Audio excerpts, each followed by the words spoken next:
The father's justice. I was halfway through carving the roast when the room shifted in a way I still can't fully explain. The dining table was crowded, warm light hanging low above us, plates clinking softly, Natalie laughing at something her dad said. It felt ordinary, steady. Then, Chloe Adams pushed her chair back. The legs scraped sharply against the floor, loud enough to cut through every conversation. She stood there, hands trembling, eyes fixed on me like she had been waiting for this exact moment. "Just tell them," she said, her voice tight, barely holding together. I set the knife down slowly. "Tell them what?" She took a breath that didn't seem to reach her lungs, then pointed straight at me. "What happened? You know what you did." The words hung there, incomplete but heavy enough to crush the room. Natalie's smile disappeared before I could even turn toward her. Her face drained of color, her fingers tightening around the edge of the table. Her mother was already on her feet, moving toward Chloe, pulling her close, as if something terrible had just been confirmed. "That's not true," I said, my voice steady but quieter than I expected. Chloe shook her head, tears spilling now, the kind that look convincing because they don't stop. I didn't want to say anything, but I can't keep pretending. Natalie looked at me then, really looked, like she was searching for something she suddenly couldn't find. "Jason, please, tell me this isn't real." "It isn't," I said. "I have no idea what she's talking about." Her father stood up so fast his chair nearly tipped over. The warmth in the room vanished. "You think we're going to sit here and listen to this?" He snapped, his voice low and controlled in a way that made it worse.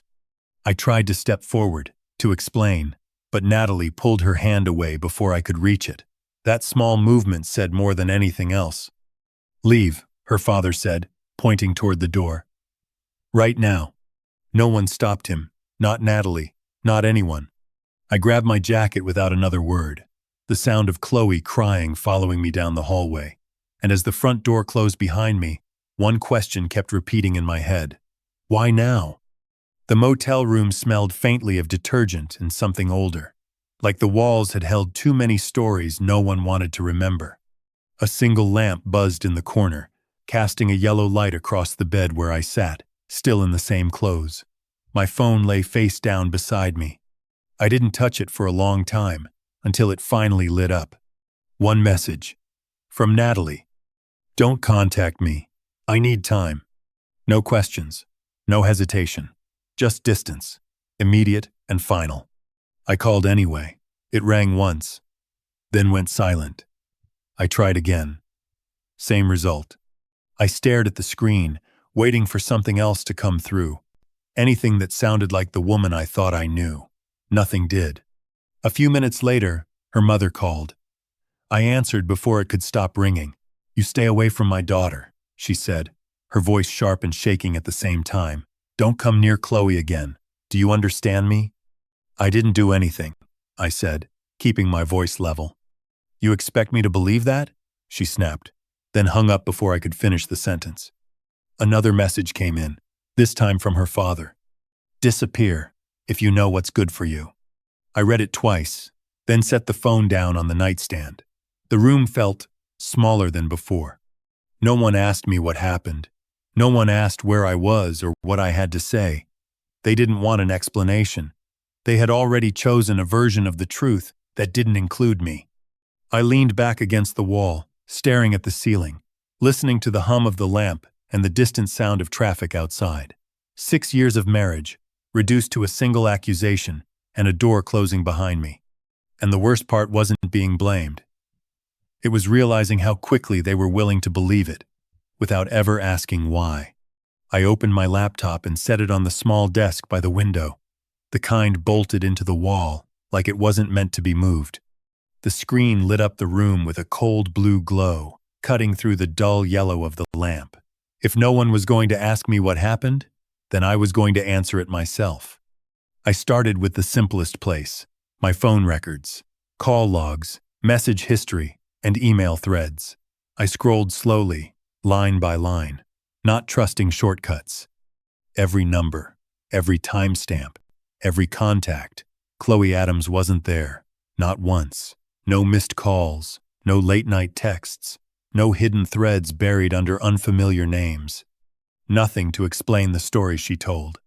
I exported everything anyway, saved copies into a new folder on my desktop. I named it Timeline.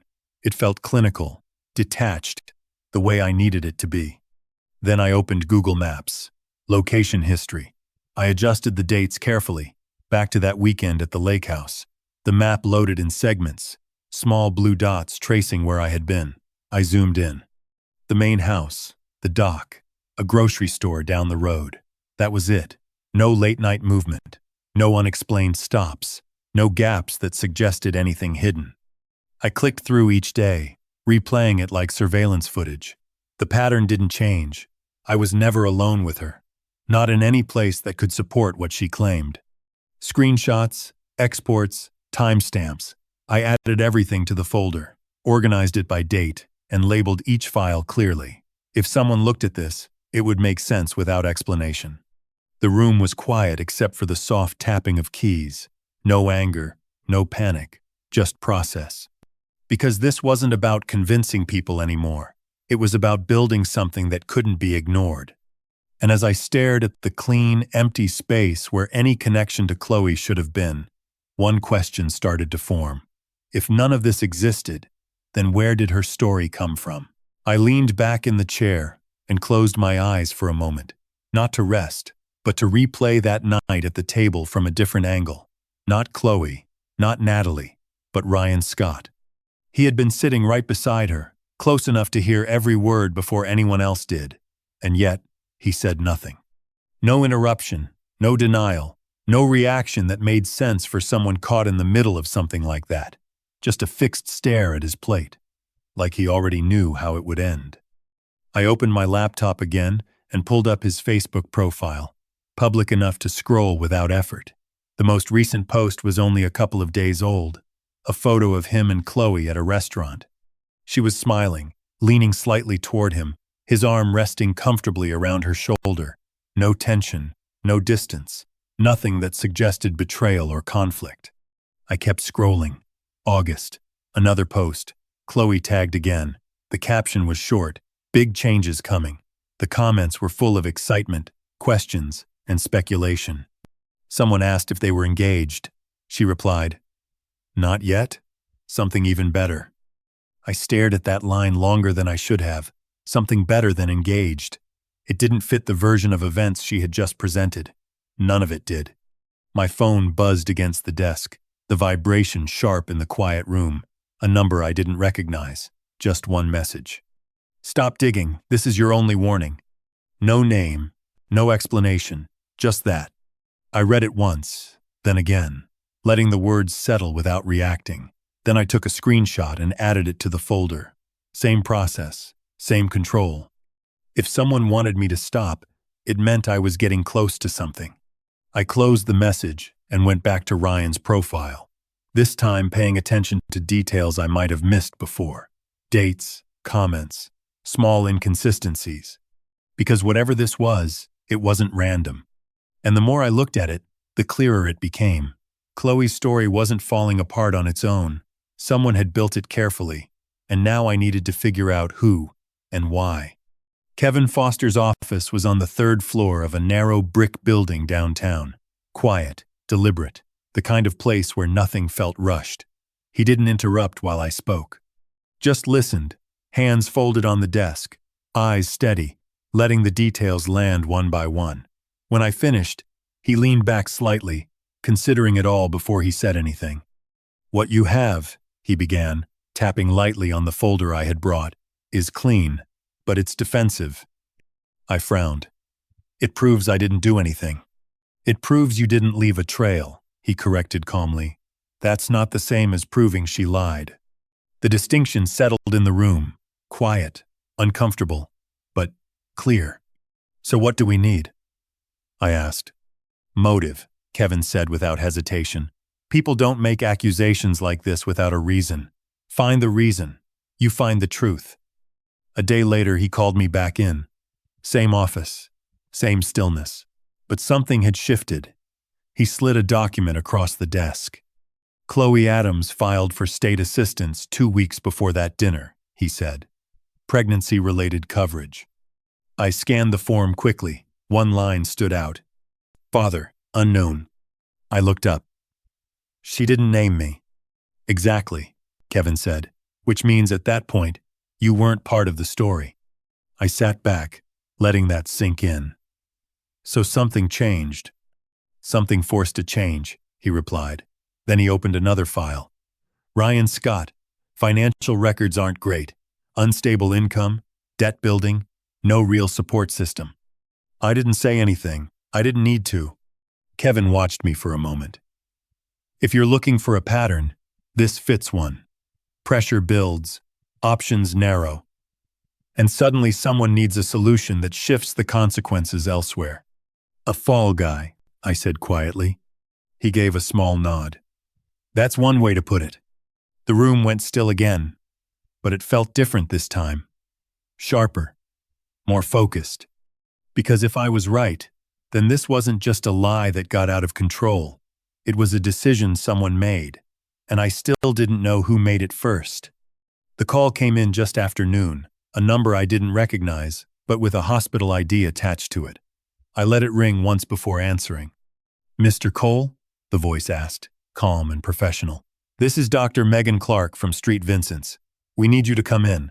It's regarding Chloe Adams. There was a pause, just long enough to feel deliberate. Is she okay? She's stable, Dr. Clark said, but there's information you need to hear in person. I arrived early and waited in the parking lot longer than I should have, watching people walk in and out as if nothing in the world had shifted. Inside, everything was clean, quiet, controlled. Dr. Clark met me near the reception desk, guiding me into a small office with soft lighting and a closed door. She didn't sit immediately, just looked at me for a moment, measuring something I couldn't see. Chloe listed you as the father on her intake forms, she said. I know, I replied. We ran standard prenatal tests, she continued, opening a folder. There were inconsistencies, so we verified her blood type, O positive. I nodded slowly. And yours? She asked. AB negative. She wrote it down, then lifted her eyes back to mine. The fetus has B positive blood type. I didn't respond right away. The numbers sat there between us. Simple, clinical, undeniable. What does that mean? I asked, even though I already understood. It means, she said evenly, it is genetically impossible for you to be the father. The room felt quieter than before, like the air had been pressed flat. Relief came first, sharp and immediate, followed just as quickly by something heavier. Not confusion, not doubt, but clarity. Because this wasn't uncertainty anymore. It wasn't a question of perspective or interpretation. It was proof. Does Chloe know? I asked. Not yet, Dr. Clark said. She will be at her next appointment, tomorrow morning. I nodded once, stood up, and thanked her without adding anything else. Outside, the sunlight felt harsher than before, reflecting off the pavement in a way that made it hard to look straight ahead. For the first time since that night, I wasn't trying to defend myself anymore. Now I had something else entirely, something that would force the truth out, whether they were ready for it or not. My phone rang just after 1 in the afternoon. Natalie's name on the screen for the first time since everything fell apart. I let it ring twice before answering. Jason. Her voice was unsteady, like she was trying to hold on to something that kept slipping. I just got off the phone with Chloe. She's at the hospital. They ran tests. They said it doesn't match. They said you can't be the father. And I didn't respond right away. I could hear movement on her end. A door closing, voices in the background fading out. I don't understand, she continued. She was so sure. She had details, things about that weekend. What kind of things? I asked. She said you were outside late, that you talked to her alone. Natalie paused. That you said things you've never said to me. I didn't, I said. None of that happened. There was a long silence, not empty, but shifting. Something inside her was starting to move, slowly replacing certainty with doubt. I confronted her, Natalie said finally. After the call, I asked her to explain the test. She couldn't. She just kept crying. And? She broke, Natalie whispered. She said it wasn't you. The words settled heavily, but they didn't surprise me anymore. She said Ryan is the father, Natalie went on, her voice lower now. That his family would never accept it, that they would cut him off. She said they needed time, and this was the only way to buy it. By blaming me. I didn't know, she said quickly. Jason, I didn't know. It doesn't matter what you knew, I said, not raising my voice, just keeping it steady. She called it temporary, Natalie added after a moment. Said they would fix it later, after things settled down. Temporary. I looked out the window, watching a car pull slowly into the parking lot below. Everything outside moved normally, as none of this had ever happened. A plan built on pressure, on fear, and on the assumption that I would carry the weight without pushing back. Jason, Natalie said again, softer this time. But I wasn't listening anymore. Not to her, not to the explanation. Because the picture was clear now. This wasn't confusion, or a mistake that spiraled out of control. It was a decision, and I had been chosen for a reason. The only thing I still didn't know was who decided I was the safest person to destroy. The first call came early in the evening, Natalie's father. His name stayed on the screen longer than it should have before I answered. Jason, he said, his voice slower now, stripped of the certainty it had carried before. We made a mistake. I didn't sit down. I stayed by the window, looking out at the dim parking lot below. You didn't make a mistake, I said. You made a decision. There was a pause on the line, the kind that doesn't look for a reply, just space to absorb what's already been said. He tried again, softer this time, talking about family, about fixing things, about sitting down together. I let him finish, then ended the call without agreeing to anything. His wife called next. I didn't pick up. She left a voicemail, her voice breaking, words tumbling over each other, apologies that sounded urgent but came too late. I listened once, then deleted it. Later that night, I saw Chloe's post. A short message, no details, no explanations, just an apology for the confusion. It stayed up less than an hour before disappearing, as it had never been meant to last. Through all of it, pieces were falling into place elsewhere. Ryan had been cut off. No support, no home to return to. The consequences found him quickly, without negotiation. Natalie showed up the next day. She stood outside the door longer than she knocked, like she wasn't sure she still had the right. When I opened it, she looked smaller somehow, eyes tired, hands empty. I'm sorry, she said, the words quiet and careful. I stepped aside and let her in, but I didn't move closer. The room felt the same, but something in it had shifted. Not anger, not even distance, just absence. She spoke for a while, about what happened, about regret, about wanting to fix what could still be fixed. I listened, without interrupting, without reacting. Because the truth was already there, settled and unmoving.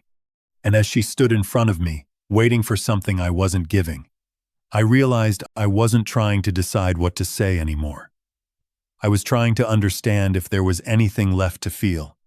Natalie sat across from me at the small table, both hands wrapped around a cup she hadn't touched.